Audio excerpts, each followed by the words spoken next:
साई दिव्य संदेश, मधुर मधुर साई दिव्य संदेश, भवसागर तार का दिव्य संदेश, साई संदेश दिव्य संदेश, साई संदेश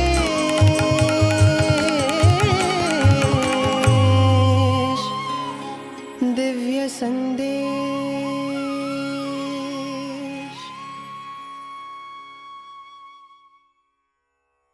प्रेम वाहिनी अध्याय 20 भक्त का मुक्त होने का मार्ग।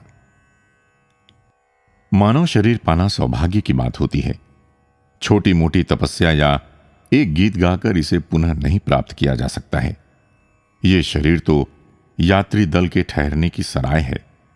इस सराय का चौकीदार मन है। जीव ही तीर्थयात्री है, इसलिए इनमें परस्पर कोई संबंध नहीं है। यह तीर्थयात्री मोक्ष नगर की यात्रा पर निकला है। बाधा रहित यात्रा के लिए नाम स्मरण से बढ़कर अन्य कोई विश्वसनीय साधन नहीं है। यदि एक बार भी कोई उस नाम की मधुरता का अनुभव कर पाए तो फिर उसे थकावट, व्याकुलता या आलस्य नहीं सताते हैं।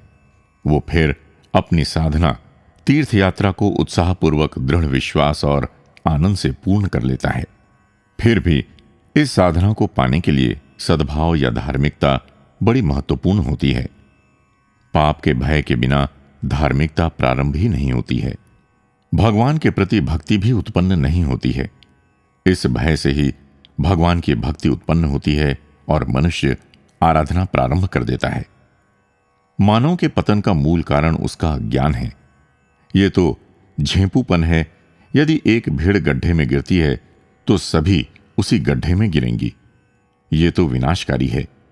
इससे बचते हुए अपने लाभ, हानि और कार्यों के परिणाम की कल्पना करना श्रेयस्कर है।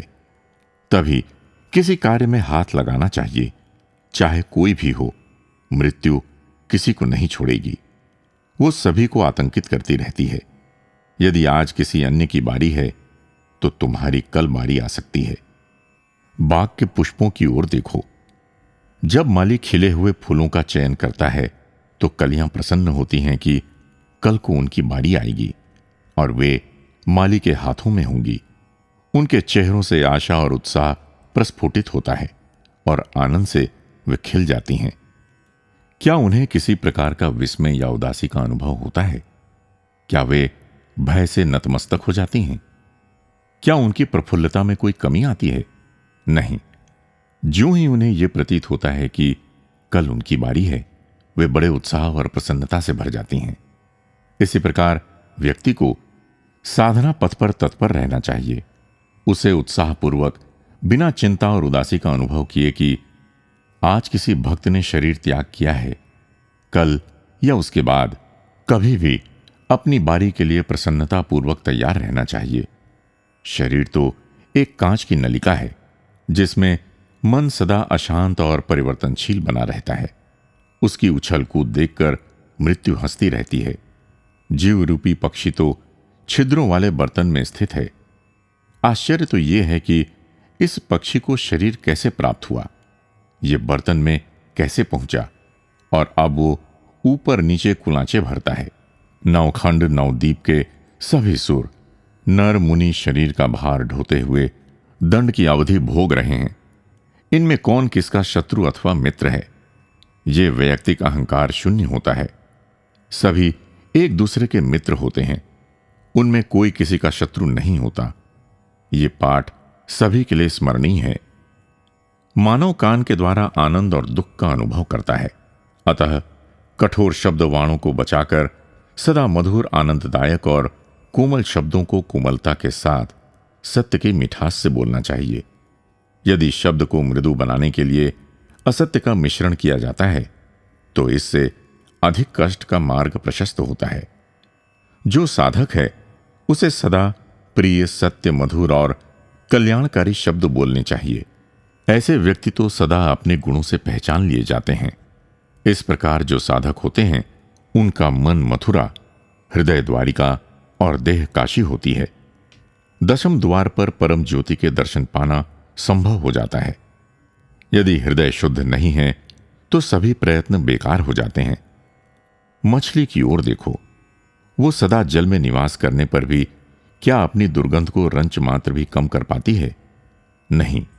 मानव मन को शुद्ध करने वाली कितनी ही साधनाओं में डूबा रहे, उसकी वासनाएं निःशेष नहीं होती हैं जब तक कि हृदय अहंकार के भ्रम से भरा रहता है। ऐसा व्यक्ति यदि मैं और मेरे की भावना से रहित होने का इच्छुक है, उसे हरि की आराधना अवश्य करनी चाहिए। उसे प्रिय और अप्रिय का विचार त्याग कर साधक बन जाना चाहिए। इस प्रकार के विकार साधु प्रकृति के साथ उसी हृदय में साथ साथ नहीं रह सकते। प्रकाश और अंधकार एक ही स्थान पर एक ही समय में नहीं रहते, है ना ऐसा ही? जिसके हृदय पर षड विकारों की टोली शासन करती है, उसका मंत्री अहंकार ही हो सकता है। जिनका मंत्री ऐसा होता है वे तो मूर्खों से भी गए बीते होते हैं, फिर वे चाहे कितने बड़े पंडित, साधु या सन्यासी होने का दावा करें। क्या सुगंध ढोने वाला गधा कभी हाथी हो सकता है? मलयगिरी से चंदन के बंडलों को ढोता हुआ गधा क्या हाथी में परिवर्तित हो सकता है? वो तो केवल भार का अनुभव कर पाता है, सुगंध का नहीं। परंतु हाथी भार की उपेक्षा करता है और सुगंध को भरपूर सूंघता है ना ऐसा ही? इसी प्रकार साधक, सन्यासी या भक्त केवल शुद्ध, सत्य, सत्कर्मों और भक्ति का सार ही ग्रहण करते हैं, जैसा कि वेद, शास्त्र और उपनिषदों में वर्णित हुआ है। यदि इसके विरुद्ध पांडित्य प्रदर्शन, विद्वता और शास्त्रार्थ के लिए कोई तर्क पर तर्क किए जाता है, उसे केवल तर्क के भार का तो अनुभव होता है, परंतु सत्य की गंध भी उसे प्राप्त नहीं होती है। दर्शकगण भले ही ऐसे को साक्षात वेद मूर्ति और शास्त्र मूर्ति कहकर प्रशंसा करें, परंतु जहां सारभूत तत्व का अभाव है वहां मूर्ति कैसे हो सकती है? जो सत्य के तत्व के अन्वेषक हैं, भार उनके लिए कोई महत्व नहीं रखता है। यदि केवल तर्क ही का आश्रय लिया जाता है तो महत्वपूर्ण कुछ भी उपलब्ध नहीं होता है। भगवान के सतत स्मरण के लिए प्रेम बड़ा शक्तिशाली अस्त्र होता है। उस अस्त्र को सुरक्षित और शक्तिमान बनाए रखने के लिए साधक को विवेक की म्यान के अतिरिक्त किसी अन्य उपकरण की आवश्यकता नहीं होती है। संसार में अनेक ऐसे हैं जो अपनी उच्च कोटि की विद्वता का शास्त्रार्थ में प्रयोग करते हैं और उन्हें अपनी महानता का अहंकार होता है। यही उनकी महान भूल है। यदि वे वास्तव में इतनी उच्च कोटि के विद्वान हैं तो फिर इतने शास्त्रार्थ की क्या आवश्यकता रह जाती है? वे तो मौन रहकर भी एक सम्मानपूर्ण स्थिति मानकर चुप ही रहेंगे, क्योंकि जो उच्च विद्वान होते हैं उन्हें वेद, शास्त्रों और उपनिषदों के सार रूप का कुछ तो अनुभव प्राप्त हो ही चुका है। उन्हें ज्ञात होगा कि इस तत्व ज्ञान की प्रकृति, इसका आधार भागवत तत्व, जिसकी ये घोषणा करता है कि पवित्रता सब एक ही है। किसी प्रकार भी चाहे कोई साक्षात्कार कर देखे, वे जानते हैं कि परिस्थितियों के मांग के अनुसार भगवान किसी भी रूप में व्यक्त होकर अपने कार्यों से उसी भावना की पूर्ति करता है जिसके लिए उसका सच्चे हृदय से निष्ठापूर्वक आह्वान किया जाता है। इन दोनों में से एकाग्रता की प्राप्ति ही महत्वपूर्ण है। वही शांति होती है और विकार अर्थात प्रिय या अप्रिय से रहित होती है, न कि विवाद पटुता। हम ये सब साधना, ध्यान, जप, भजन आदि किस लिए करते हैं? क्या ये एकाग्रता अथवा मन की एक वृत्ति रूपता प्राप्त करने के लिए नहीं होती है? एक बार जहां एकाग्रता प्राप्त हो गई, फिर मानवीय प्रयास अनावश्यक हो जाता है। फिर तो इसका आंतरिक महत्व उसे प्रकट हो जाता है। इसलिए जो साधक होने के इच्छुक हैं और मुक्तिकामी हैं, उन्हें तर्क वितर्कों के सामने नतमस्तक नहीं होना चाहिए। उन्हें पागलपन से युक्त भावनाओं के कुप्रवाह में नहीं बहना चाहिए। उन्हें अपने दोषों का भी अन्वेषण करना चाहिए और ज्ञात कर उनकी पुनरावृत्ति न होने देना चाहिए। उन्हें अपनी प्राप्त एकाग्रता की रक्षा और चौकसी करनी चाहिए और अपनी दृष्टि सदा अपने लक्ष्य पर जमाए रखना चाहिए। अपने मार्ग में पड़ने वाली सभी विघ्न, बाधाओं, पराजयों और उपद्रवों को निरर्थक कूड़ा समझकर उनकी अवमानना करनी चाहिए। व्यक्ति को ऐसे विषयों का चिंतन करना चाहिए जिनसे उसे उत्साह और आनंद प्राप्त हो, और अपने समय को छोटी बड़ी सभी वस्तुओं विषयों में संदेह उत्पन्न करने वाले चिंतन में बहुमूल्य समय को नहीं खोना चाहिए। अन्य सभी कुछ महत्वहीन है, केवल इन्हीं दो को आवश्यक मानकर ध्यान देना चाहिए। पहला, ये भ्रम की सब ज्ञात है, और दूसरा, संशय ऐसा है कि नहीं। साधकों के यही दो प्रधान शत्रु होते हैं।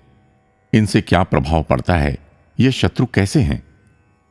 व्यक्ति स्वयं अपने लिए निर्णय करे कि वो अपनी वास्तविकता में किस प्रकार दृढ़ स्थिति प्राप्त करे। यदि वो शुद्ध है तो प्रत्येक वस्तु शुद्ध है।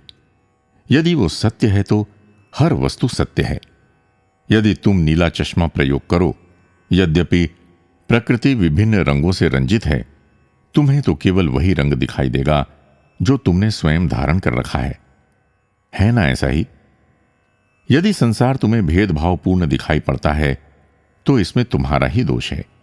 यदि सभी कुछ प्रेममय दिखाई पड़ता है तो भी यह तुम्हारा प्रेम ही परिवर्तित होकर दिखाई पड़ता है। इन दोनों दशाओं में कारण तुम्हारी भावना ही है।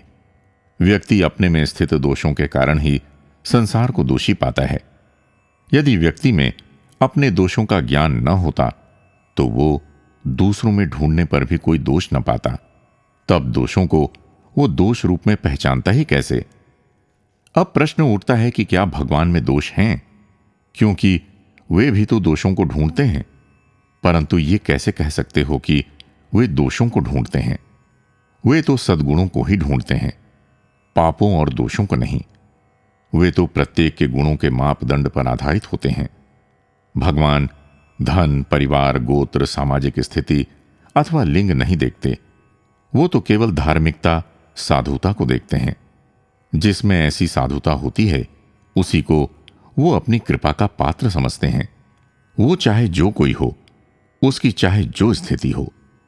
इसलिए साधुता, भलाई, धार्मिकता की अपने में वृद्धि करो। आनंद और प्रेम से रहो और क्रिया करो। यही दो पर्याप्त हैं। इनसे निश्चय ही मोक्ष प्राप्त किया जा सकता है। जय साई राम।